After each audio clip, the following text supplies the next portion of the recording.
subscribe channel Truth.id dan aktifkan lonceng notifikasi untuk mendapatkan informasi seputar live streaming dan video khotbah terbaru. Posisi tombol subscribe berada di kanan atas channel kami dan jangan lupa nyalakan loncengnya. Salam saudaraku, ibu-ibu khususnya, juga bapak-bapak dan siapapun yang mengikuti program ini. Wanita surgawi. Saudara, kita akan diberkati Tuhan, karenanya kita mempersiapkan diri. Yuk kita berdoa. Bapa, taruh perkataanmu di mulut anakmu ini, agar hanya kebenaranmu yang kami dengar. Jauhkan kami dari mendengar yang bukan dari Engkau, agar kami hanya mendengar kebenaran-Mu. Dalam nama Tuhan Yesus Kristus. Haleluya. Amin. Kata percaya, itu kata yang sudah sangat sering kita dengar. Juga kata yang sering kita ucapkan. Percaya. Nah, saudara-saudara, kata percaya ini harus kita pahami dalam konteks yang tepat. Kalau kita berkata, aku percaya kepada Tuhan Yesus, tentu beda pada waktu kita sedang dalam satu masalah, kita berkata, aku percaya kepada Tuhan. Ya, jadi kata percaya ini harus dipahami dalam konteks yang tepat, ya, sesuai dengan penggunaan di mana kata itu berada. Nah, ini belajar ya kepada saudara-saudara semua, yuk kita belajar. Ya. Kata percaya di satu kalimat, di satu konteks, itu pengertiannya berbeda dengan kata percaya di kalimat lain atau di konteks yang berbeda. Kalau kita berkata aku percaya kepada Tuhan Yesus Kristus, itu artinya kita percaya yang pertama, Dia adalah Tuhan dan Juru Selamat kita. Yang pertama, Dia Juru Selamat tentunya, yang mengorbankan dirinya mati di kayu salib, menebus dosa-dosa kita. Oleh korbannya, ya hanya oleh korbannya saja, dosa kita bisa dihapus. Kita bisa menerima pengampunan. Tidak ada keselamatan di luar Tuhan Yesus Kristus.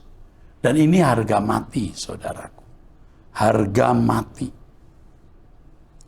Pernah ada orang yang berkata, Pendeta Erastus tidak percaya bahwa Yesus satu-satunya Juru Selamat dan Tuhan. Nah, itu salah, saudara. Pasti dia tidak mendengar keseluruhan dari apa yang saya kemukakan. Atau mungkin ada orang nakal yang memotong khotbah saya, lalu membuat kesan bahwa saya tidak percaya Yesus itu Tuhan dan Juru Selamat. Kalau kita tidak percaya Yesus sebagai Juru Selamat, ya kita berhenti jadi orang Kristen, saudara. Karena inti keselamatan adalah keyakinan dan penerimaan kita bahwa Yesus adalah Juru Selamat. Dia adalah Tuhan kita. Tapi konsekuensi kata percaya itu ada. Tidak hanya cukup berkata, aku percaya Yesus Tuhan dan Juru Selamat. Ada konsekuensi. Ada urusan di dalam kata percaya itu. Ya, kalau misalnya di satu percakapan lalu ada seorang berkata, oke, aku percaya padamu. Kita harus tanya urusan apa ya? Kok sampai dia mengucapkan kalimat aku percaya itu? Urusan apa ya? Ya kan, saudara? Bisa urusan bisnis, bisa pinjam-meminjam barang, bisa pinjam-meminjam uang, dan lain sebagainya. Ya, jadi saudara-saudara ada urusan.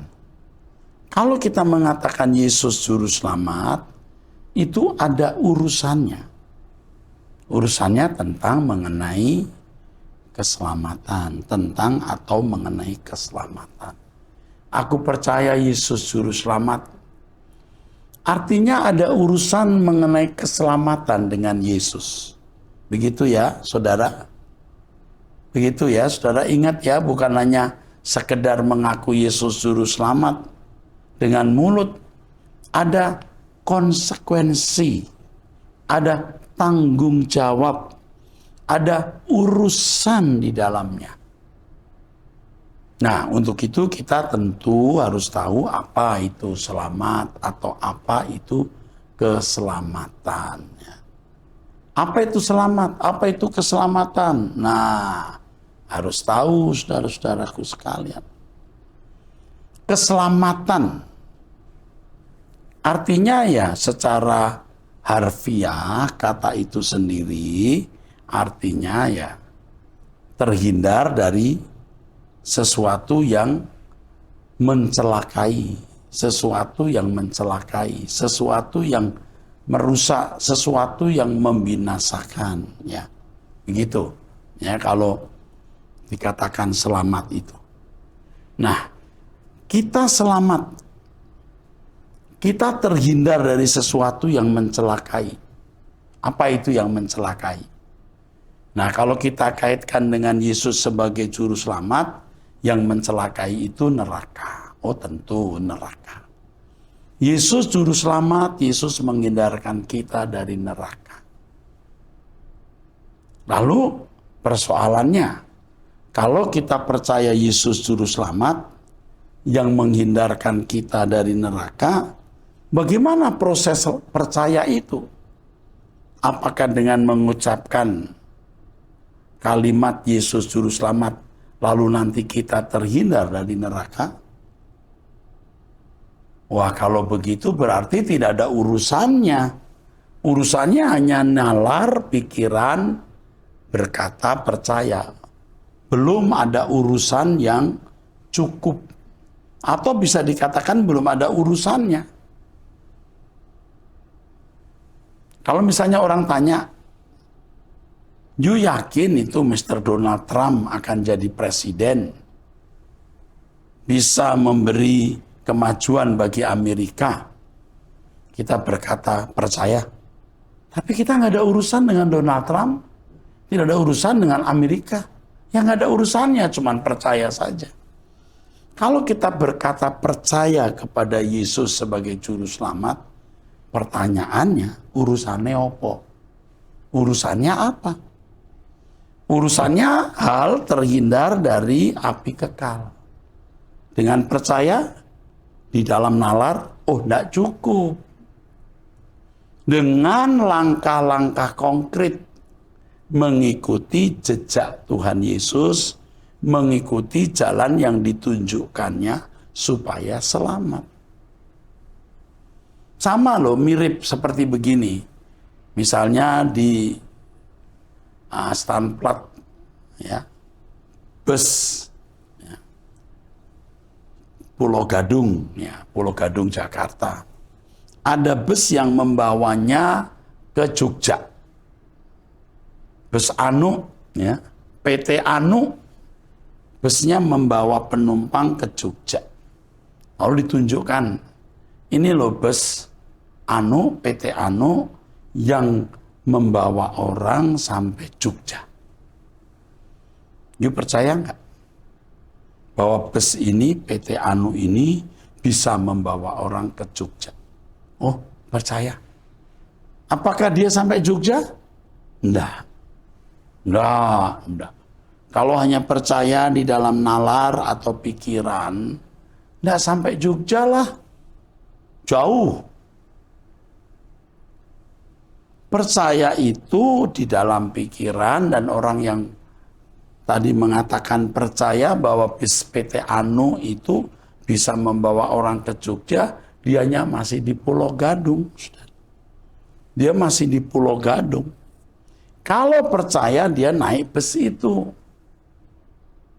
Ya, dia naik bus itu, Nggak usah bayar karena sudah ada yang bayar ya. Baru mengikuti perjalanan atau menjalani perjalanan sampai ke Jogja. Saudara, itu baru namanya percaya. Nah, selama ini banyak orang yang tidak mengerti. Percaya Yesus sebagai juru selamat dan merasa sudah selamat. Belum. Nah, saudara mungkin tanya, lalu bagaimana Pak? Ya, tadi kalau ilustrasi bus harus naik bus ya. Tapi kalau ilustrasi ini ya bukan mau naik bus, tetapi mengikuti jejak Tuhan Yesus. Orang yang percaya Tuhan Yesus itu harus menjalani hidup seperti hidup yang dijalani Yesus. Nah, ini dia. Harus menjalani hidup yang juga dijalani oleh Yesus. Nah, bagaimana itu Pak? Makanya ada gereja ya yang membina, mengkhotbahkan firman yang menuntun jemaat untuk menjalani jalan hidup yang dijalani Yesus. Maka gereja tidak mau harus ada contoh. Ini loh hidup yang dijalani Yesus itu seperti ini. Dan mestinya yang memiliki hidup seperti itu pendeta, pimpinan gereja, gembala, keluarga gembala, aktivis. Harus memberi contoh, model prototipe manusia yang menggambarkan atau menunjukkan, melukiskan, memperagakan, mempersonifikasikan kehidupan Yesus. Harus ada teladan, harus ada contoh. Lalu gereja harus bisa menyampaikan firman. Ya, firman ini bukan hanya tema A, tema B, tapi harus benar-benar dari Roh Kudus.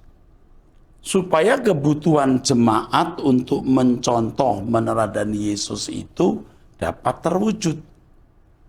Sehingga berlangsung proses perubahan yang dialami jemaat.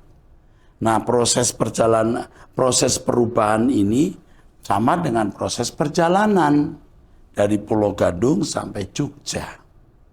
Proses perjalanan dari Mesir sampai tanah Kanaan. Ya, saudara. Jadi orang Kristen yang benar itu, orang Kristen yang pasti mengalami perubahan setiap hari. Tidak ada satu hari di mana tidak ada perubahan. Setiap hari selalu ada perubahan. Kalau bangsa Israel dari Mesir ke Kanaan menempuh jarak, tapi kalau kita menempuh perubahan. Perubahan itu harus terjadi dan berlangsung setiap hari. Nah, percaya kepada Tuhan Yesus artinya mempercayai Dia jalan satu-satunya yang dapat membuat orang masuk surga, diperdamaikan dengan Allah, dan mengikuti jejaknya. Ada urusan dengan Tuhan. Dan urusannya tiap hari. Tuhan Yesus memuridkan kita. Dia berfirman, jadikan semua bangsa muridku. Lalu Tuhan memerintahkan murid-muridnya untuk memuridkan yang lain. Dan terus ya estafet sampai zaman kita ini. Jadi gereja harus memuridkan jemaat, mengajarkan kebenaran-kebenaran yang mencerdaskan pikiran jemaat mengerti kehendak Allah, apa yang baik, yang berkenan, dan yang sempurna. Lalu tadi sudah saya katakan bahwa di dalam gereja harus ada contoh, harus ada teladan. Ya, kalau tidak ada teladan, ya tidak bisa, saudara. Harus ada teladan. Itu tidak bisa ditawar, harus ada teladan. Nah, itu percaya yang benar. Nah, kita selama ini melihat banyak orang Kristen yang percayanya itu kosong, palsu. gadungan. Hanya sampai di pikiran saja. Percaya Yesus juru selamat. Kalau mengakui dia Tuhan dan juru selamat, masuk surga. Kalau itu hanya di dalam pikiran, tidak bisa, saudara. Harus dalam perilaku. Mestinya ya saudara, hidup kita itu ya sebagai umat pilihan ya saudara, yang ditebus oleh darah Yesus. Mestinya cuma satu. Berubah. Sampai kita menjadi serupa dengan Yesus. Serupa dengan Yesus artinya kehidupan yang tidak dibelenggu oleh dosa. Sama sekali. Jadi benar-benar bisa hidup di dalam kekudusan dan kesucian. Itu baru benar, saudara. Kalau suatu hari nanti kita lihat kemuliaan Allah yang begitu dahsyat, kerajaan surga yang begitu dahsyat, kita baru mengerti bahwa memang satu-satunya tujuan hidup di bumi ini hanyalah berubah untuk menjadi serupa dengan Yesus. Tidak ada tujuan lain. Jika kita makin serupa dengan Yesus, itu berarti kita makin mengalami keselamatan, saudara. Makin mengalami keselamatan. Luar biasa ya saudara-saudara. Ini Tuhan menghendaki kita berubah, saudara. Ya, kalau bagi Bapak Ibu, saudara yang sudah cukup punya umur, harus memiliki yang namanya sense of crisis, perasaan krisis. Hari kematian kita sudah dekat. Kalau nanti kita meninggal dunia, apakah kita sudah memiliki sifat-sifat Allah atau keserupaan dengan Yesus di dalam hidup kita? Ini, saudara.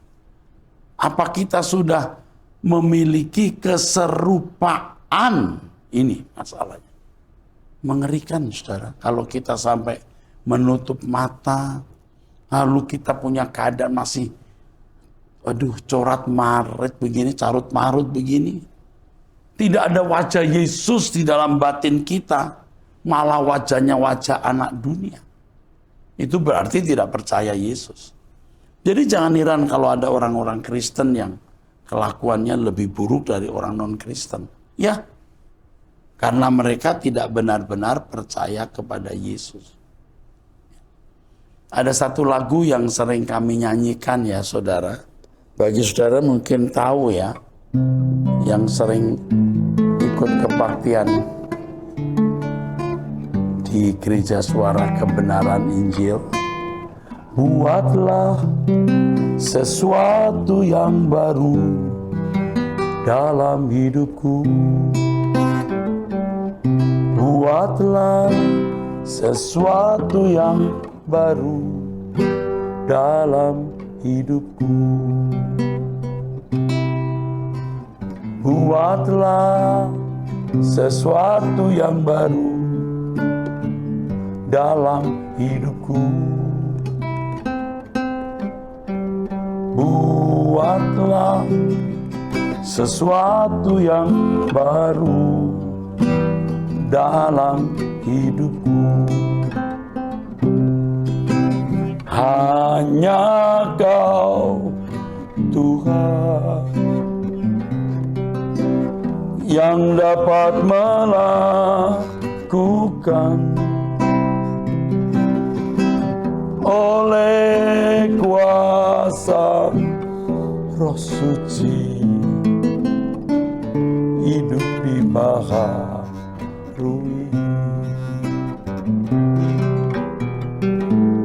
Lawatlah aku, Tuhan, di tempat ini. Jamahlah aku, Tuhan, sekarang ini. Tuhan, jamah aku, ku jadi baru.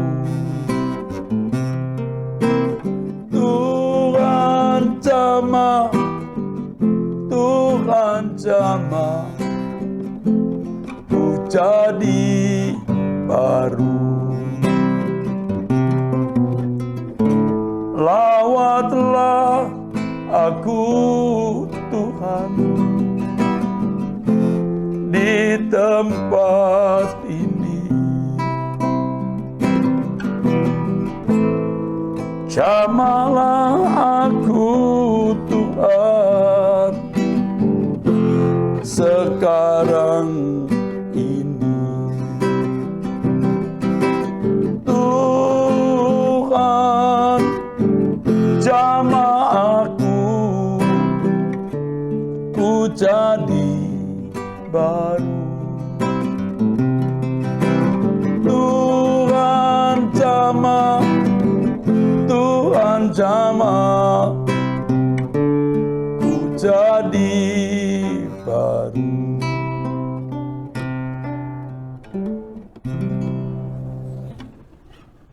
Tiap hari kita harus menerima lawatan Tuhan. Hidup orang percaya itu seperti organisme, saudara. Organisme.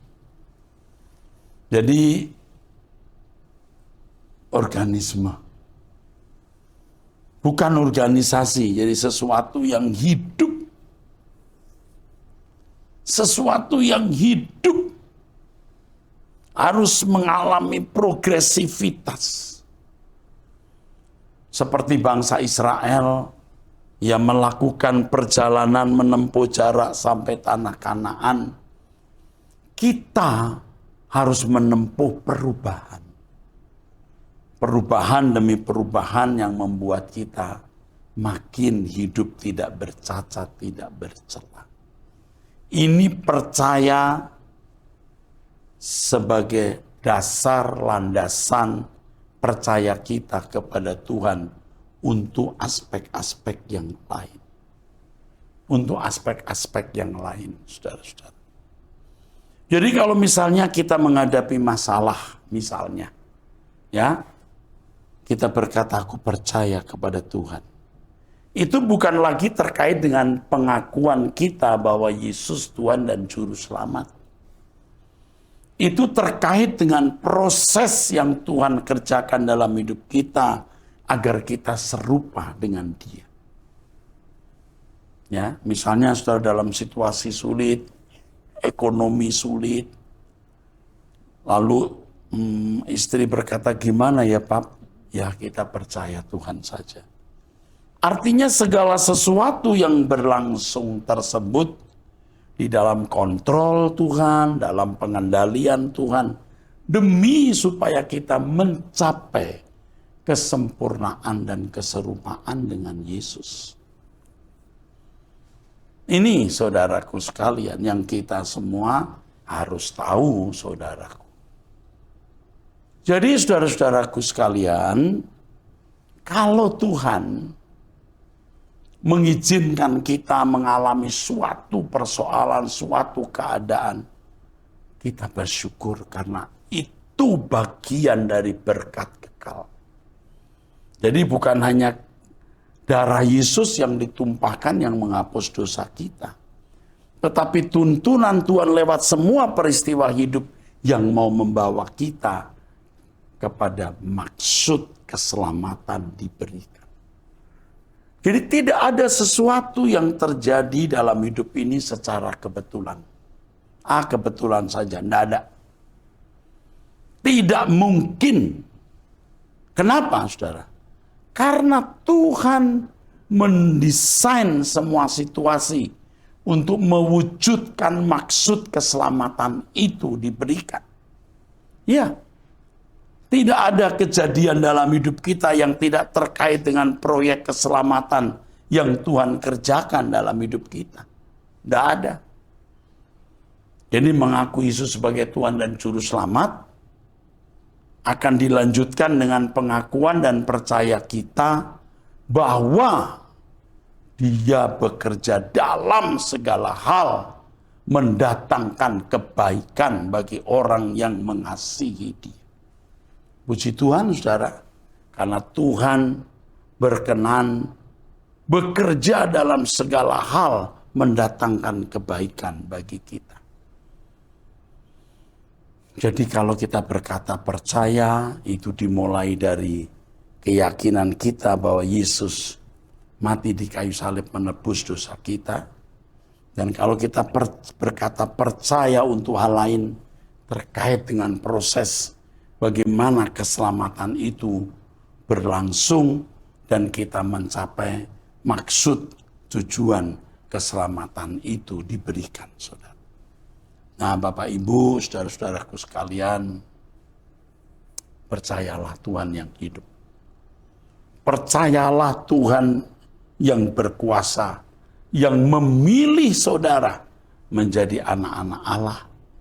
Saudara-saudara semua diproses untuk menerima berkat kekal, berkat abadi.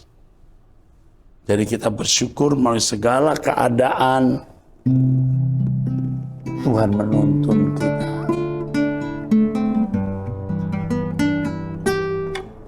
Immanuel, Immanuel,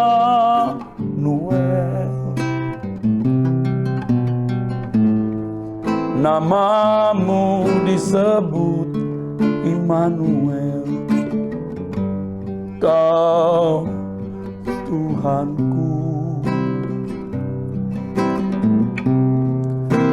Allah beserta di dalam kita, namamu disebut Immanuel, beserta sampai selamanya. Immanuel,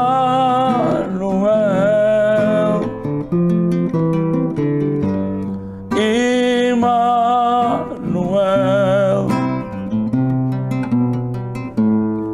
namamu disebut Immanuel, Kau Tuhanku. Allah beserta di dalam kita, namamu disebut Immanuel, beserta kami selamanya. Tuhan akan beserta saudara. Jadi saya minta satu hal ya kepada ibu-ibu, bapak-bapak yang sedang mengalami persoalan, gelombang hidup yang berat. Saya ingatkan kepada bapak ibu, saudara-saudara sekalian, tidak ada masalah besar. Masalah yang besar adalah kalau seseorang terpisah dari hadirat Allah. Terpisah dari hadirat Allah, baru itu perkara besar, kecelakaan, penderitaan, ketragisan. Waduh. Kalau terpisah dari Allah itu baru kecelakaan. Nah, Tuhan mau menghindarkan kita dari kecelakaan. Menghindarkan kita dari kebinasaan. Tuhan proses kita.